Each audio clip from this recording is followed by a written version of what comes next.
Ha, mavzuni yuborgan edi. Mana Farruh aka, xabaringiz bor, yaqinda o'sha Boshqirdistonlik bir guruh tomonidan aytilgan, demak, qo'shiq juda ham ijtimoiy tarmoqlarda ommalashib ketdi, ayniqsa Instagram platformasida. U yerda o'sha mifologik, demak, jihatlari ham bor. Ya'ni u yerda Xomay degan qahramon ko'tarilgan va turk mifologiyasida aynan mazkur qahramon Umay ona bilan aynan bitta qahramon ekanligi, ba'zi manbalarda esa bu Humoqushni tasvirlashi keltiriladi. Aslida qanday? Endi folklorni tarixi 1-2 asr bilan belgilanmaydi va bu bir necha ming yillar davomida bir qorishiq keladi-da. Bu xalqlar masalan genetik bir-biriga aloqador bo'lgan xalqlar, ya'ni qardosh xalqlar yoki qo'shni xalqlar va umuman uzoqda yashaydigan, ancha olisda yashaydigan ellar bilan ham baribir madaniy, tarixiy, bir ijtimoiy aloqalar bo'ladi. Masalan, janglar bo'ladi, yurishlar yoki savdo karvonlari. Shuning uchun folklorda bir qorishiqlik, sinkretiklik bor. Bu yerda aynan palon elning shu nimasi qahramoni deb atash folklorda juda ham qiyin.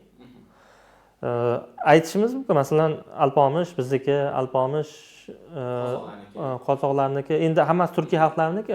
O'zi bu 100% aniqlik bilan ayta olmaysiz folklorda. Bu bir jihat. Ikkinchi jihati, folklorning qadimi, eng qadimdagi ildizlari butun dunyoda o'zi bir xil. Shu O'ral Botir eposidan olingan qahramonlar haqidagi bir kichkina qo'shiq bu. O'ral Botir eposining syujetini qarasak ham, u yerdagi motivlarini qarasak ham, nafaqat turkiy xalqlarda va boshqa xalqlarda ham xuddi shunaqa syujetlar, qahramonlar bor-da. Qushlar, endi bu yerda qush obrazi bu insonni ko'k bilan bog'lovchi obraz bo'lgan. Qadimda ajdodlarimiz yerni 3 qatlam deb hisoblashgan. Bu oddiy, mana bugungi kunda ham o'ylasak, masalan, yer osti, yer yuzi va ko'k yuzi 3 qatlam deb hisoblangan. Va inson o'rtada yashaydi. Masalan, o'zimiz dinimizda ham bor, inson farishta va shaytonning orasida yaratildi deganda, inson o'rta dunyoda yashaydi. Agar endi yer osti dunyosi bu ko'proq yovuzlik dunyosi deb qaralgan, ko'k yuzi bu ezgulik dunyosi deb qaralgan, inson qaysi tomonga ko'proq ketishi uni taqdirini belgilagan. Ya'ni osmon kuchlariga moyillik bildiradimi yoki yer osti olamining kuchlariga moyillik bildiradimi? Shu yaxshi, yomon odamlar shunga qarab belgilangan. Bu O'ral Botirda ham yer osti kuchlariga qarshi kurashda Xomay ko'k yuzini bir nimasi vakili unga yordam beradi. Buni Xumo bilan bog'lash mumkin ekan demak. Endi buni hozirgi kunda buni biz to'la ma'noda bu boshqirt eposini qahramoni sifatida qarashimiz kerak. Boshqirt eposidagi bir obraz sifatida qarashimiz kerak. Uning ildizlari Humo bilan ham bog'lanishi mumkin, Umay bilan ham bog'lanishi mumkin. Tushuntira oldimmi? Bu bir kishi folklor, dostonlar bir kishi tomonidan yaratilgan emas. Bir kishi tomonidan yaratilgan bo'lsa, mana shu rasmni chizganimda onamni, masalan uchun, onamga qarab chizganman. Yoki bu she'rni yozganimda otamni tasavvur qilib yozganman deyishingiz mumkin-da. Lekin folklorda unaqa deya olmaysiz.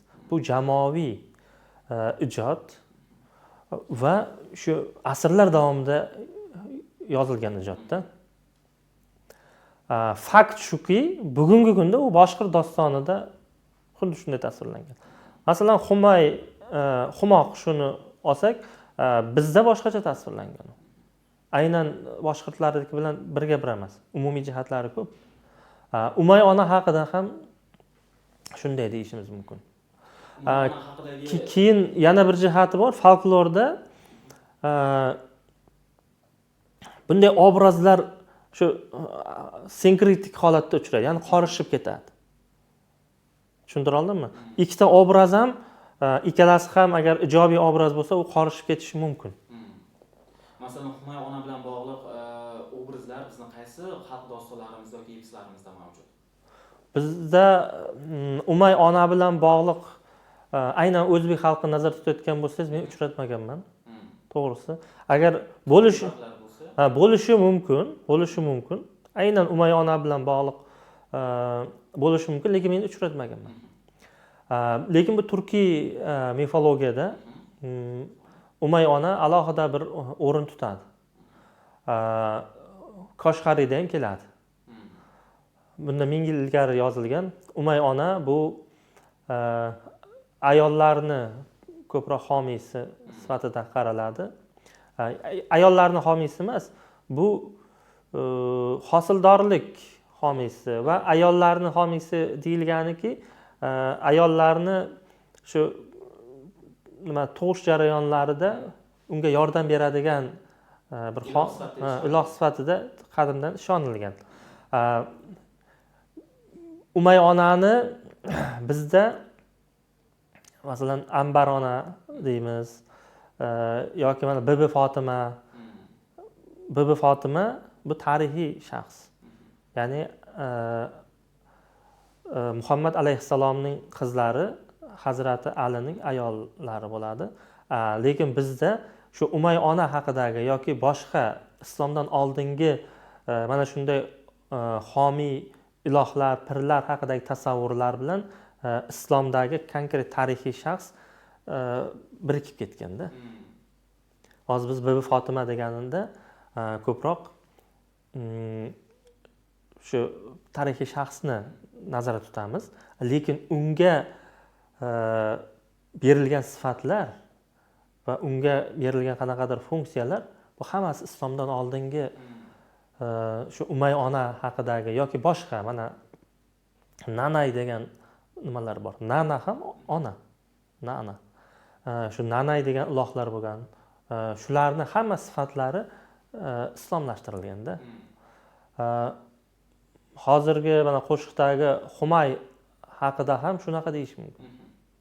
Uni Umay bilan ayrim olimlar aytadi, bu Umay boshqa narsa, Humay boshqa narsa deydi. Lekin folklorda aniq kesib bo'lmaydi. Menimcha bu ikkita obraz birlashib ketgan. Umay ona ham qush ko'rinishida namoyon bo'lishlari haqida afsonalar bor-da. Tushunarli. Mana aynan mazkur demak yo'nalishdagi ijod namunasi yuqorida aytganimizdek juda ham trendga aylandi qaysidir ma'noda. Mana shaxsan o'zim ham Instagram platformasi orqali kuzatganimda ko'rishlar soni juda ham yuqori, kommentariyalar juda ham yuqori, 10 milliongacha hattoki ko'rilgan videolar mavjud. Va e'tibor qaratishimiz kerak bo'lgan jihat aynan qarang, aynan etnik yo'nalishda ham mana shunday trend demak ijod namunalarini yaratsa bo'lar ekan. Folklor yo'nalishida, to'g'rimi? Lekin solishtiradigan bo'lsak, masalan O'zbekistondagi holat bilan bizni ham san'atkorlarimiz bor, yo'q emas. Masalan Mahmud Namozov, Hosila Rahimova, Nargiza Azimovalar aynan folklor yo'nalishida ijod qiladilar, lekin odatda ularning ijod namunalari mana shunday trend darajasiga chiqmaydi. Misol sifatida aytishimiz mumkin, masalan Hosila Rahimaning bir Beygul. Beygul bor, yana boshqa barchin anaqasi bor. Nima edi? Ana otga nisbatan aytgan joyi bor. Quryaqur haydato'ramning oti degan termasi bor. Aynan o'sha dostondan olingan jihatini kuylagan. Va nimagadir bu bizda trend darajasiga chiqmaydi odatda. Xalqaro trend darajasiga. Kamchiliklarimiz nimada deb o'ylaysiz bu borada?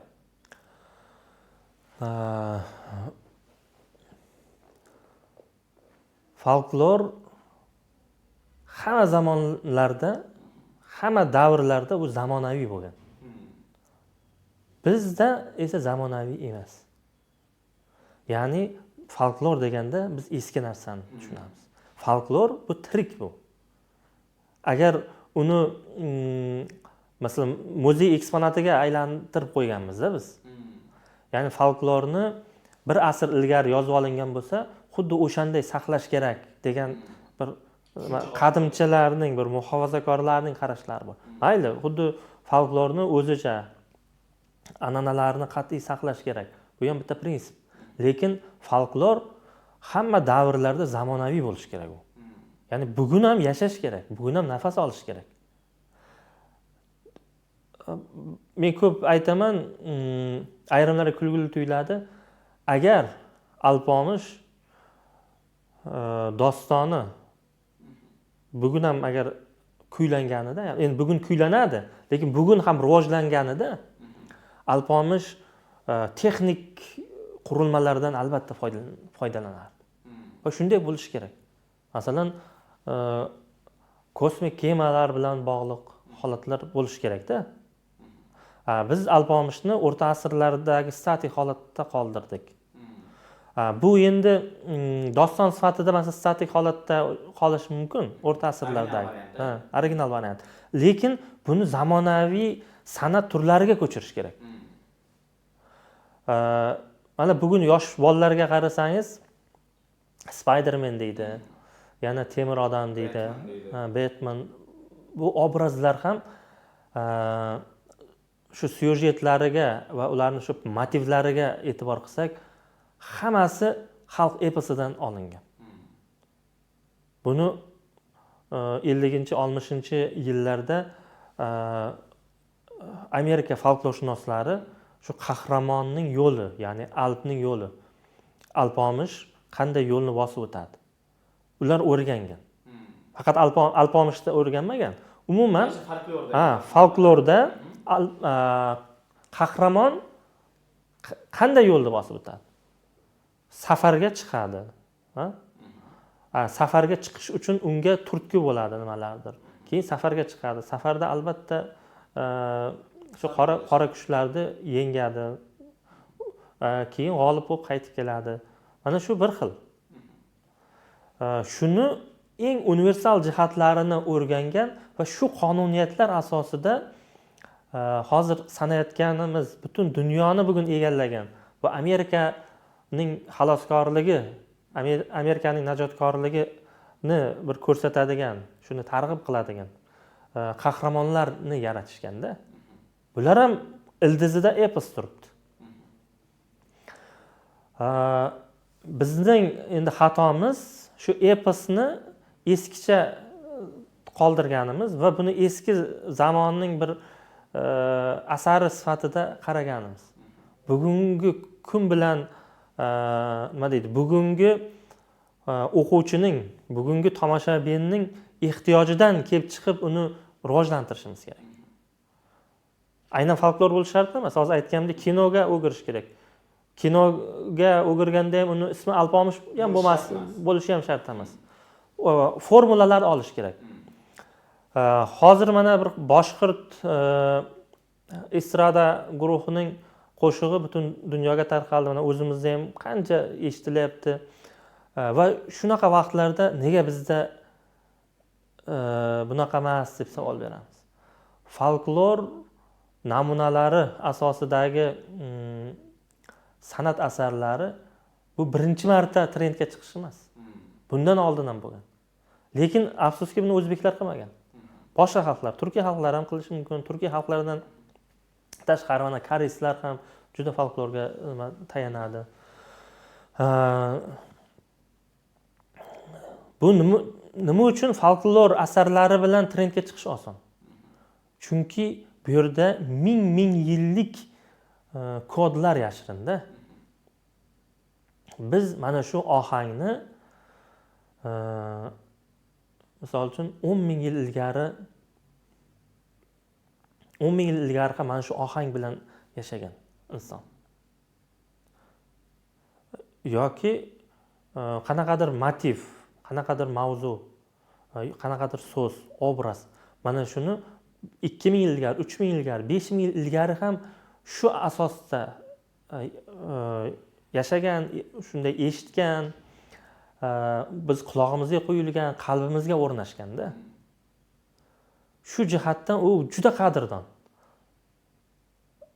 E'tibor qilmaymiz, lekin mana shu zamonaviy bir ishlanib, sayqallanib chiqsa, birdan qalbga yetib boradi. Shu qo'shiqni ko'pchilik tushunmadi ham. Masalan, nima haqidaligini tushunmadi ham, lekin yoqimli. Nimagadir eshityapti, nimaga eshitishini ham bilmaydi. Keyin yana bir yerda boshqirdlarni o'ziga xos bir cholg'ularidan foydalangan va yana bir jihati bu bo'g'izda kuylash usulidan foydalangan. Biz baxshilar kabi. Buni garloy peniya deyishadi endi ruschada. Bo'g'izda kuylash. Bo'g'izda kuylash ham insoniyatdagi masalan san'atlarni, ijrochilik san'atining bu eng qadimgi ildizlarida turadi. Mana shu bo'g'iq ovozda kuylash faqat Turkiya xalqlarida emas, masalan Afrikada ham bor. Amerikaning tub joy aholisida ham bor. Endi Yevropada ham bo'lishi mumkin, bilmayman, lekin butun yer yuzi bo'yicha tarqalgan. Nima uchun yer yuzi bo'yicha tarqalgan? Bu aytganimdek, u 5000 yil ilgari yoki 10000 yil ilgari, 20000 yil ilgari insoniyatning ilk ijrochilik usullari-da bu. Shuning uchun bir qanaqadir sehrli tuyuladi. Bir o'zini olamiga tortib ketadi-da. Bizni endi san'atkorlarimiz umuman o'zbek madaniyatida folklorga bir begona ko'z bilan qarash bor. Nima u? Eskilik sifatida qarash va bir masalan menga aynan shunday aytishgan, bir noskash chollardi deydi, og'ziga kelganini qaytarmay aytgan narsasida deb aytganda, ziyolilar ham aytganda.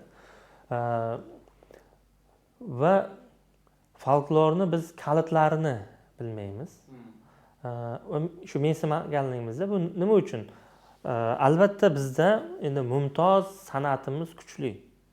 Musiqa san'atimiz ham, mumtoz adabiyotimiz ham kuchli.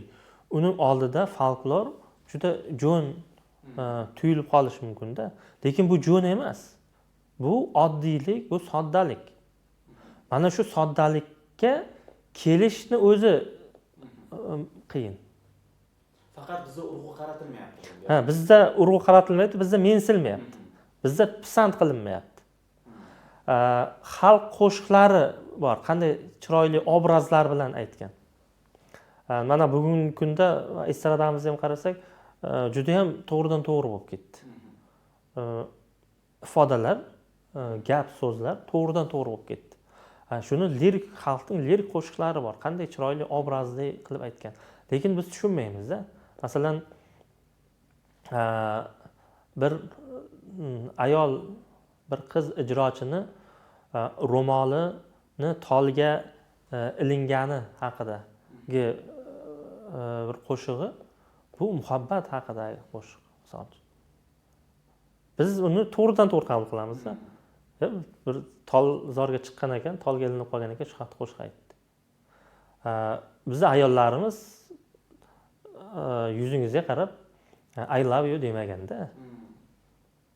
Yoki boshqacha bir to'g'ridan to'g'ri unaqa ifodalar aytmagan. Shu nozik ishoralar bilan o'zini bildirgan. Ko'ngilga ketayotgan kechinmalar. Va bu chiroyli menimcha.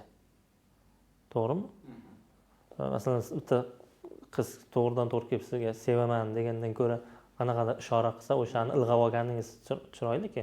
Asli adabiyot, asli san'at shu. Agar biz to'g'ri gapirsak, bu jurnalistika bo'ladi. Agar obraz bilan gapirsak, bu adabiyot bo'ladi.